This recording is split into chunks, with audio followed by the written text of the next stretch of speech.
Hey guys, it's Mrs. Yeagle, and I'm here to read to you chapter 17 of Addison Cooke and the Tomb of the Khan.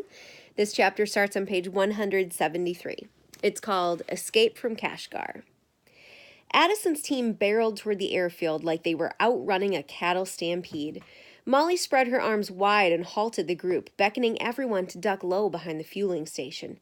"Triads," she whispered, gulping for breath. "Everywhere!" Addison scanned the perimeter of the airfield. One by one, he spotted gang members, carefully concealed behind tractors and trailers and lying prone on the roofs of the hangars. The Triads had the airport completely covered. "It's a good strategy," said Raj. "Easier to watch the airport than to search the entire city." Addison nodded. "What they don't know is that the Russians are watching the airport too.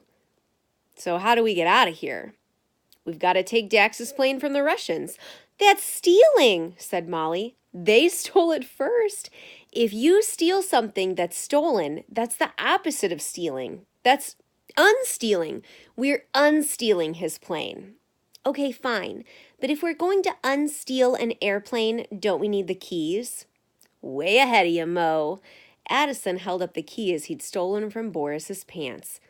"Who are you guys?" asked Dax. Nobody bothered to answer him. Molly pointed to Dax's Apache parked far away across the dusty airstrip. "The plane is totally exposed. We'll be spotted running to it." "Okay," said Addison. "We sneak into the airport from the north end. It's a no-brainer."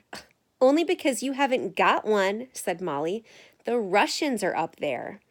Addison studied the north side of the tarmac and glimpsed leather-jacketed mobsters crouched behind the wheels of parked cargo planes.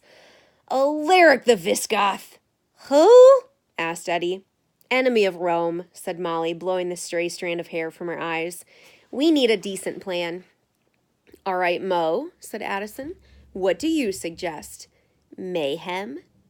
Molly riffled through the gear in her father's survival kit. She flicked a butane lighter and tossed it at the airplane fueling station. The same fueling station, it should be noted, in which they were currently hiding. Addison, Dax, Eddie, and Raj all popped their mouths open in shock. Even Mr. Jacobson seemed to sense that this was an apocalyptically bad idea. A puddle of spilled fuel ignited, sending flames racing toward the giant gas tanks used to fill the airplane engines. Addison had already done his fair share of running for the day. He would never have guessed his tired legs were capable of the burst of speed that propelled him out of his hiding place and across the tarmac. A human sneeze travels at 40 miles per hour. A human voice travels at 700 miles per hour. And a thought can travel from neuron to neuron across a brain at 100 miles per second. Addison beat all of those speed records in his race from the burning fuel tanks. Molly chased after them. She assumed there would be an explosion. She had no idea that it would be only slightly larger than a volcanic eruption. A blast of heat and sound raged behind her as if she were being chased by a dragon. The pressure wave nearly knocked her to the ground. All she could do was continue running for her life as chunks of asphalt and concrete rained down from the sky. She glanced back to see a fireball rising into the air from the torn wreckage of the airstrip.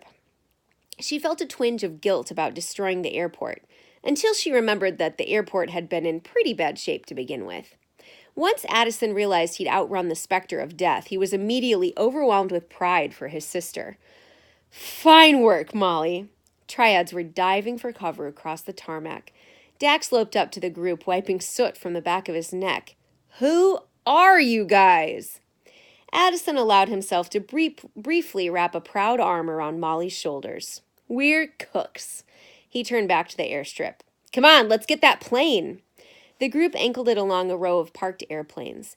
Addison began hearing loud pops and noticing chunks of metal tearing from metal fuselages and angry blossoms of sparks. He was an eternally optimistic person, yet he could not help but form the distinct impression that he was being peppered with bullets. "Is that gunfire?" "Of course it's gunfire!" Dax shouted, covering his head with his arms. Addison felt there was no need to take that sort of tone, particularly when one is already dealing with being fired upon. "The Russians are aiming at the Chinese," Dax growled. "We're in their crossfire." The gunfire on the tarmac was growing a bit too hot. Addison waved the team into the airplane hangar, where they squatted low to the ground. "We need to hunker down in a bunker," Eddie shouted. "We need a bunker hunker." Mr. Jacobson whined softly. "What we need is a new plan," Molly called over the din of gunshots. Addison gasped for breath. "This is the pig's whistle." Bullets hammered the corrugated walls of the hangar like baseball bats on a steel drum. He could still hear the roaring flames of the burning fuel depot and the shouts of men fighting the fire. He tried to think, but his brain had the clarity of 3 drunken bears fighting in a bouncy castle. Also, the bears were wearing tutus and party hats. One of them strummed a ukulele. What was he supposed to be thinking about? A plan. He crawled to a parked equipment truck, opened the door, and was relieved to find the keys in the center console. Sometimes Providence drops a few pennies in your tip jar. Addison turned the ignition, laid a spud wrench down on the accelerator, and shifted the truck into gear. It set off across the tarmac at a jaunty 5 miles per hour, aiming vaguely for Dax's plane. "How does this help?" shouted Molly. "We run beside it, sheltered from bullets." Addison trotted alongside the moving pickup. His team hurried after him.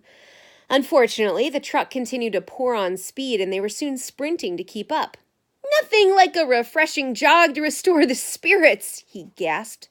The truck pulled ahead and was building a distinct lead. Addison began to have his doubts. "I don't think this is a very good idea," said Molly. "The truck could crash into Dax's plane. It could head to the wrong plane entirely. If it gets hit by a bullet, the tank could explode. This is extremely dangerous." "Hey, you don't have to convince me," said Addison. "I think this is a terrible plan." "Well then, why are we doing it?" "I couldn't think up anything better." Fresh bullets winged overhead. Addison was finding it difficult to maintain his normally cheerful outlook on life. The truck began charting its own course, heading off the tarmac and on toward Uzbekistan. "Run for the airplane!" Molly did not feel Addison was in a position to offer direction at this point. "Don't give me any more orders." "Is that an order?" asked Addison. "Run on the other side of me," shouted Molly. "I want you to get shot first." Addison turned to Raj, sprinting alongside him.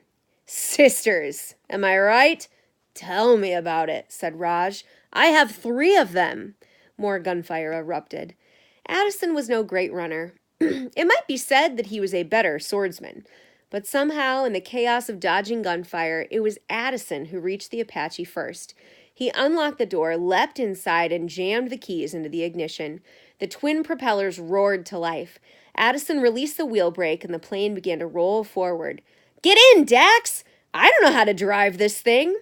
Dax was pinned down by gunfire, crouching behind the wheel of a Cessna. Eddie launched into the cockpit next, sailing in horizontally and crashing into Addison. Addison was forced into the passenger seat. Eddie found himself alone behind the wheel of the moving plane. "Don't let Eddie drive anything!" Molly shouted, remembering the time he'd crashed a limousine into an Ecuadorian fountain. Sprinting alongside the moving aircraft, she and Raj managed to leap aboard the wing runner and clamber inside the cabin. "Great! Everyone's on board except the one person who knows how to fly." Mr. Jacobson hopped on board in a great bounding leap. He favored Addison with a great slobbering lick from nose to ear. "At least we have a co-pilot," said Addison. The plane, picking up speed, was drifting farther and farther from its pilot. Eddie grabbed the nose wheel and steered the plane into a U-turn.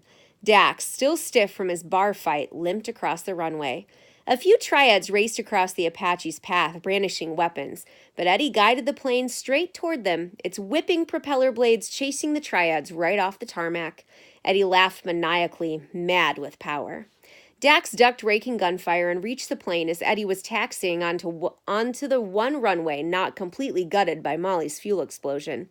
A bullet grazed past Dax's head and struck the Apache's dashboard, obliterating the plastic frog. "Frog down!" shouted Addison. Eddie slithered into the back seat. Dax scrambled on board, sealed the cabin door, and seized the controls. He stroked the broken plastic frog with one finger and gnashed his teeth. "That's not good."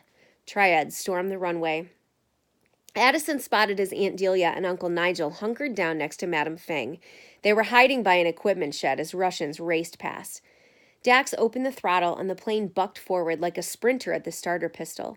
The plane bounced and rattled down the pocked and gutted airfield. Triads took pot shots before diving out of the plane's speeding path. "Why aren't we taking off?" shouted Molly. "There's no frog on this dashboard," said Dax. "If the plane blows up, the way to survive a fire is by—" "Not now, Raj." The runway bumped and jerked the plane, shaking them like a can of spray paint. Addison fastened his seatbelt. "Can't you fly better than this?" "What can I say? My co-pilot's a dog." Dax clutched the throttle and gritted his teeth. Everyone was a critic. The edge of the runway raced toward the windshield. Bullets pegged the tail rudder. With only feet to spare, the Apache's nose cleared the ground. The plane vaulted into the sky, Kashgar sliding away into the distance. "Do you guys ever leave a city without everyone trying to kill you?" asked Dax. Molly shrugged. "This is pretty much how we leave every city."